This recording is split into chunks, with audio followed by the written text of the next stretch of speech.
నమస్కారం, నా పేరు రాకేష్. మీరు చూస్తున్నారు Rakesh study in Telugu. Friends, వీడియోని లైక్ చేయండి, ఛానల్ని సబ్స్క్రైబ్ చేసుకొని బెల్ ఆప్షన్ని ఆల్లో పెట్టుకోండి. ఇక ఆలస్యం చేయకుండా వీడియోలోకి వెళ్ళిపోదాం.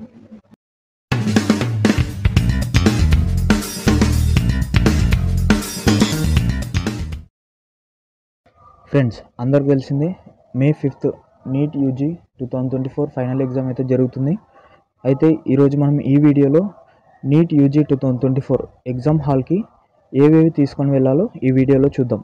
ఎగ్జామ్ సెంటర్కి తీసుకొని పోవాల్సిన డాక్యుమెంట్స్: మొదటిగా నీట్ అడ్మిట్ కార్డ్ అంటే హాల్ టికెట్ అనమాట.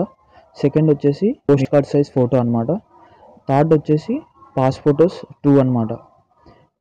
తర్వాత ఒరిజినల్ ఐడెంటిటీ కార్డ్ అంటే మీ ఆధార్ కార్డు కూడా తీసుకొని పోవాలి. మీతో పాటు మీ అప్లికేషన్ ఫామ్ కూడా తీసుకొని వెళ్తే మంచిది.